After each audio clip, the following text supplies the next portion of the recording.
Welcome back to another episode of Rock Boys Football. That transfer portal window been officially open for 24 hours. The amount of talent that has flooded into the transfer portal is absolutely incredible. I mean, there are a lot of really good football players that are gonna fundamentally change teams in 2025. Want to get into my favorite 10 players that are currently in the transfer portal. Now, this list is going to change as more names get entered in. But as we sit right now, 24 hours after that portal opening up, who are the 10 best players? That's what I want to get into now. Before we do, and as always, and I think most importantly, let it fly in the comment section. I think there are a lot of really good players, and it was kind of hard to narrow this list down to 10. So if I'm sleeping on a player, let me know in the comment section. Appreciate you guys rocking with it. If y'all do enjoy the content, consider subscribing to the channel. A lot of commitments to break down over the next couple of weeks. And without further ado, let's get into this one. Going to start with my guy, my number one player in the portal. That is Kentucky wide receiver Barion Brown. Why is Barion Brown my guy? It starts with explosive plays. You look at every elite offense that we've seen over the last couple of years in college football, it is predicated on hitting those chunk plays, hitting those explosive plays. What wide receiver can give you those the most? In my opinion, it's Barion Brown. And this is a guy that can win vertically down the field. One of the fastest players in all of college football was a 10.49 guy in the 100-meter dash out of high school. Again, what stands out to me, though, is he takes that track and field speed and puts it on the football field. And it is very easy to tell when you watch Barion Brown play in the SEC that he's the fastest football player on the field every time he steps on the field. I think the short area quicks are really good too. He's slick, can make people miss. Really an easy wide receiver to get involved in a lot of different ways. He can win vertically down the field with the straight line speed he has. But if you just want to get him some end arounds and get him some kind of short, intermediate targets and let him operate after the catch, that's probably where he's most dangerous. I mean, he's one of those wide receivers that when he has the football in his hands, you're, for lack of better terms, just holding your breath. And so Barion Brown, to me, because of that ability to easily get him involved in an offense, and more importantly, that ability to just fundamentally change games when he has the football in his hands, Barion Brown, my number one player in the transfer portal. Going to number two, and you're going to see a common theme. It is wide receiver heavy. Like and I'm a Michigan fan, so I'm excited for the next couple of weeks. If you're a fan of a team that needs wide receiver help, you're going to have the opportunity to get a lot of it over the next couple of weeks. Number two, Singleton Jr. from Georgia Tech. Another kid that, the production's been incredible. Over 700 receiving yards each of the last 2 years at Georgia Tech. He's only going into year 3 of his college football career. And another one of those guys where it's really easy to get Singleton involved in an offense and was able to put up a lot of numbers in a Georgia Tech offense that, it's a good offense that is kind of primarily predicated on running the football. I mean, Singleton Jr., even as a true freshman, was really the guy for Georgia Tech. I mean, he is a bona fide wide receiver one that you can move all over the football field. I mean, he plays 70% of his snaps on the boundary, but also plays 30% in the slot. A lot of different ways. Every single route in the route tree, Singleton, I think, can operate with. Because of the versatility, because of how easy it is to get him involved, and like Barion Brown, can make those plays that change games. Singleton Jr., quite frankly, one of the better wide receivers that I think we're going to see in the country going into 2025. Number 3, another wide receiver, Concepcion. Not as good of a 2024. I think that had a lot to do with the true freshman quarterback at NC State kind of getting the nod over the last couple of weeks once Grayson McCall went down. Go back to Kevin Concepcion as a true freshman in 2023.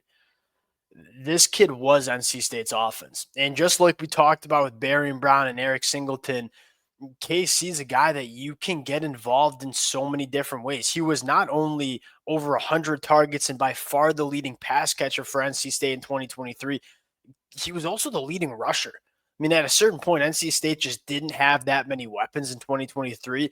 They just started using Concepcion as the only weapon on their football team.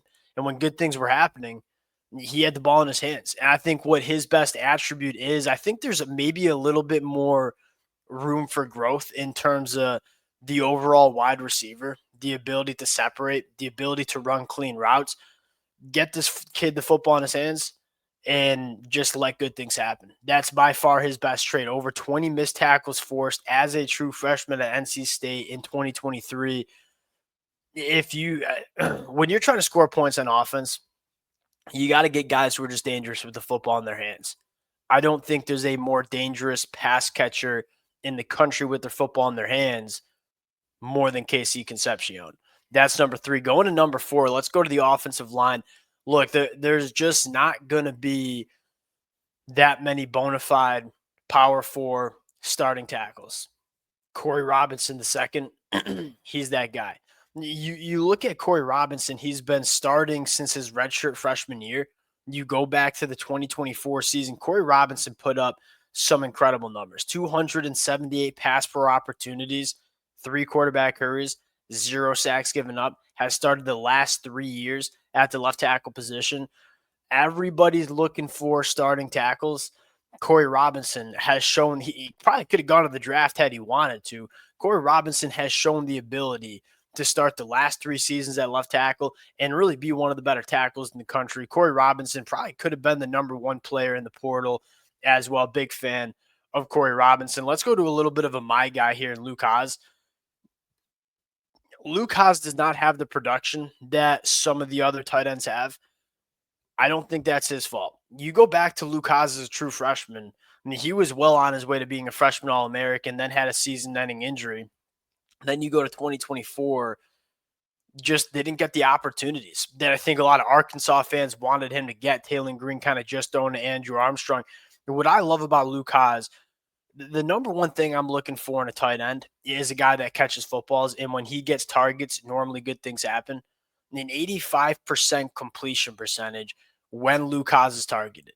He has 0 drops the first 2 years of his college football career. He's a guy that is a true inline tight end that can be a threat as a pass catcher, which is really hard to find. You look at a lot of those tight ends that are extremely productive. They spend a lot of their time split out wide as kind of that jumbo slot wide receiver. Luke Hasz does a lot of his damage as an inline tight end catching the football, which is rare. And he blocks his tail off. He's not necessarily the biggest cat in the room, but he's a very spirited blocker. And that's kind of what matters when you're talking about tight ends. Really creative, really crafty, knows how to find space, knows how to present himself to the quarterback. By far my favorite tight end, but more importantly, one of my favorite players in the transfer portal as a whole. Going to the quarterback position, and this is certainly my guy, and Darian Mensah. Look, if you're a program that missed on a young quarterback, Darian Mensah going into his redshirt sophomore year would be a guy I'm looking at. To start, you go back to Darian Mensah and say, I don't know why he didn't get more Power 4 looks coming out of high school. This kid physically checks a lot of the boxes you're looking for.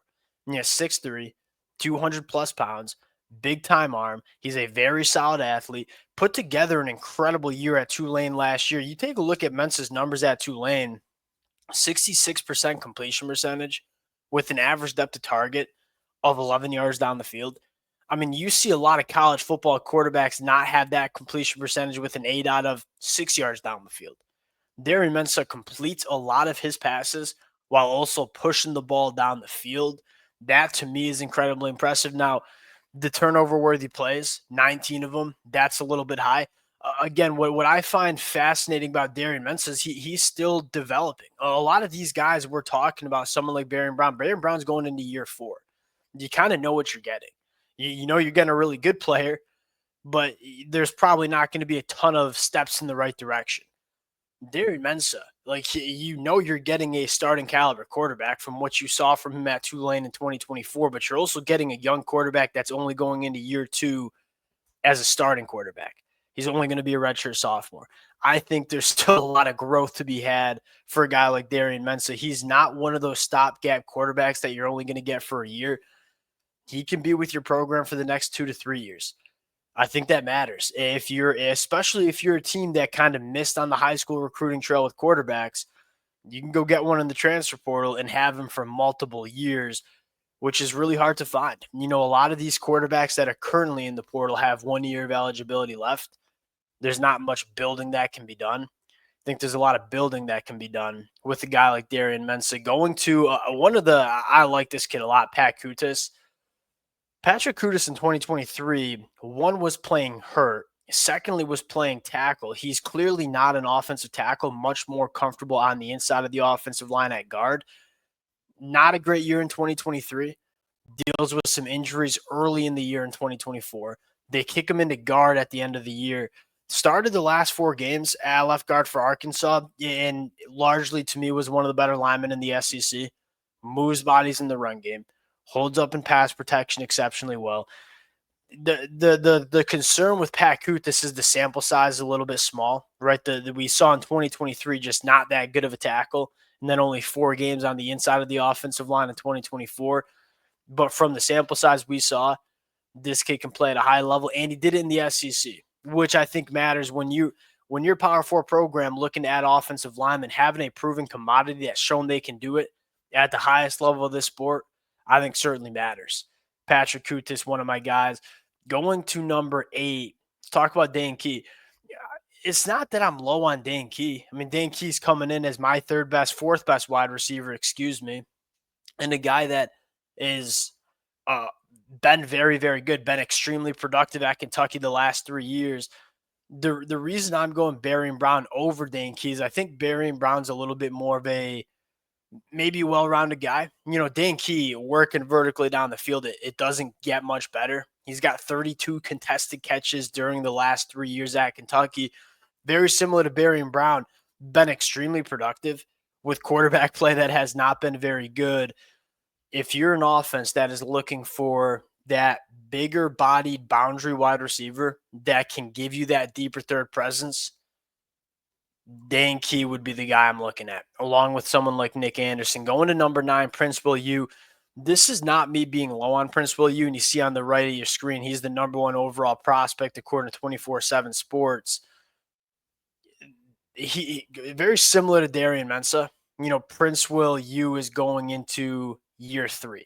So he's a young edge defender that I think is still physically maturing. And look, when we talked about Princewill U committing to Nebraska 2 years ago, we kind of thought he was going to be a little bit of a project. Year 1, probably red shirts.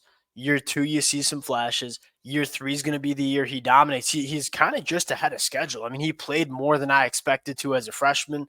Then he took that step in year 2. If he takes another step, which he certainly could going into year 3, you could be looking at one of the better edge rushers in the entire country. The reason to have him at 9 is maybe a little bit more development in terms of stopping the run. He's a much better pass rusher than he is stopping the run. But he's a guy that as he physically continues to mature, I think could be really good against the run as well. Rounding out the list, Thieneman at Purdue. There's a lot of football teams that are looking to improve their secondary. Thieneman is going to do that immediately. And what it really starts with is he's played over 1,400 snaps during his first 2 years of college football. His true freshman year had 6 interceptions, led Purdue in tackles, only missed 11% of his tackles, and is so versatile. Like, if you're looking for a guy that just immediately makes your secondary better, go get a guy like Dylan who can be a box safety, give you run support, can hold up in man coverage, can play that single high safety look as well and go make plays on the football.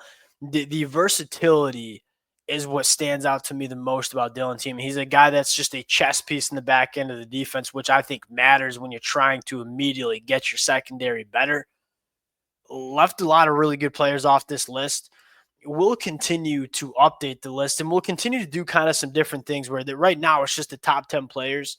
I think tomorrow we're going to do some diamonds in the rough, some guys that might not be some of the best players considered some of the best players in the portal, but guys that I think could be some of the diamonds in the rough, if you will, of the transfer portal. We'll continue to update that conversation. Again, appreciate you guys rocking with it. If y'all do enjoy the content, consider subscribing to the channel, and we'll talk to y'all later. Peace.